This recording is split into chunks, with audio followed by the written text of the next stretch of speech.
നമസ്കാരം. എൻ്റെ പേര് പ്രകാശ്. ആലപ്പുഴയാണ് സ്ഥലം. അപ്പോൾ ഇനി പറയാനുള്ളത് അരയാലിനെ പറ്റിയാണ്. അരയാലെന്ന് പറഞ്ഞാൽ അരയാൽ ബ്രഹ്മ വിഷ്ണു മഹേശ്വരന്മാർ കുടികൊള്ളുന്നതെന്നാണ് പറഞ്ഞത്.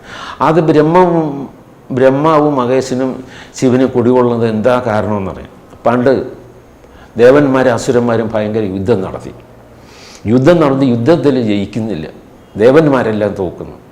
ഉടനെ തന്നെ ദേവേന്ദ്രനും ദേവന്മാരെല്ലാം കൂടി മഹാവിഷ്ണു എടുക്കുന്നു പറയും, ഭഗവാനെ ഇതാണ് സംഭവം, യുദ്ധം ഭയങ്കരമായിട്ട് നടന്നുകൊണ്ടിരിക്കുകയാണ്, രാക്ഷസന്മാരെല്ലാം നമ്മളെ ആക്രമിച്ചുകൊണ്ടിരിക്കുകയാണ്, ഇതിന് ഒരു അറുതിയില്ല, മാസങ്ങളായെന്ന് പറയും. ഭഗവാൻ പറഞ്ഞു സാരമില്ല, ഞാനേറ്റവും പറയും. ഉടനെ ഭഗവാൻ ഗരുഡനെ വിളിച്ചു. ഗരുഡൻ എന്ന് പറഞ്ഞാൽ ഗരുഡൻ ചെറുതാണെങ്കിലും വലുതായി കഴിഞ്ഞാൽ അങ്ങ് ഭൂമിയോളം അങ്ങ് വലുതാകുന്ന ഒരു വ്യക്തിയാണ് ഗരുഡൻ എന്ന് പറയും. ഗരുഡൻ്റെ പുറത്ത് കയറി യുദ്ധത്തിന് പോയി. ഏതാണ്ട് ദിവസങ്ങളുകൊണ്ട് യുദ്ധം അവസാനിച്ചു. ഏതാണ്ട് 1-2 മാസം കൊണ്ട് യുദ്ധം അവസാനിച്ച് തിരിച്ചു വന്നു. അപ്പോൾ ഗരുഡൻ പറഞ്ഞു, ഭഗവാനെ എനിക്ക് വിശന്നിട്ട് പാടില്ല, 2-3 മാസം ഞാൻ ആഹാരം കഴിച്ചിട്ട്, എനിക്ക് എന്തെങ്കിലും കഴിച്ചില്ലേ ഞാൻ ആകെ കഷ്ടത്തിലാണ്, അതുകൊണ്ട് എന്താണുള്ള വഴി, ഞാൻ എന്താ ചെയ്യേണ്ടതെന്ന് ചോദിച്ചു. അപ്പോൾ മഹാവിഷ്ണു ഭഗവാൻ പറഞ്ഞു, ശരി അതിനുള്ള വഴിയുണ്ട്, നീ കിഴക്ക് ദിശയിലേക്ക് പോകുമ്പോൾ അവിടെ വലിയൊരു കാട് കാണാം. കാടിൻ്റെ അവിടെ ഒരു കുളമുണ്ട്, ഒരു വലിയ കുളമാണ്. അവിടെ ഒരു ആനയും ഒരു ആമയും കിടപ്പുണ്ട്. ഈ ആമയെന്ന് പറഞ്ഞാൽ പണ്ട് ഋഷീശ്വരന്മാരായിരുന്നു.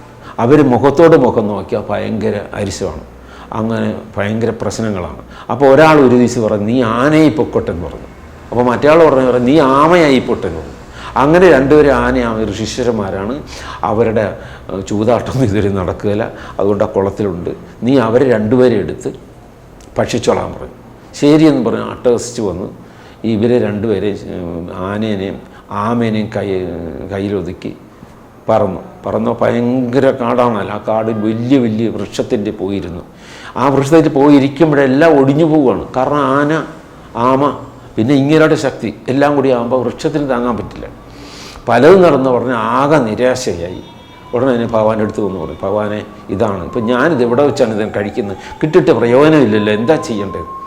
സാരയില്ല, നീ അതിൻ്റെ നേരെ അപ്പുറത്ത് ഒരു ചെറിയൊരു അമ്പലമുണ്ട്, അമ്പലം കാണാം, അമ്പലത്തിനപ്പുറത്ത് ഒരു അരയാൽ നിൽപ്പുണ്ട്, അരയാലിൻ്റെ പുറത്തിരുന്ന് കഴിച്ചോ, ധൈര്യമായിട്ട് പൊക്കോന്ന് പറഞ്ഞു.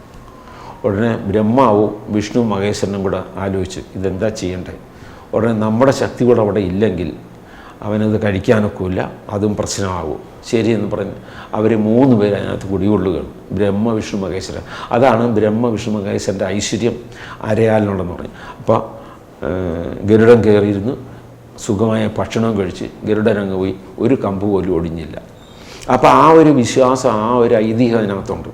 അതുകൊണ്ടാണ് അരയാലിനെ തൊഴുതാൽ 3 പേരുടെ അനുഗ്രഹം ഉണ്ടാകുമെന്ന് പറഞ്ഞത്. അപ്പോൾ ബോധിവൃക്ഷമൊന്നും പേര് കിട്ടിയത് കാര്യം ഞാൻ നേരത്തെ പറഞ്ഞു. അപ്പോൾ അങ്ങനെ അരയാലിന് ഇങ്ങനെ ഒരു ഐതിഹ്യമുണ്ട്.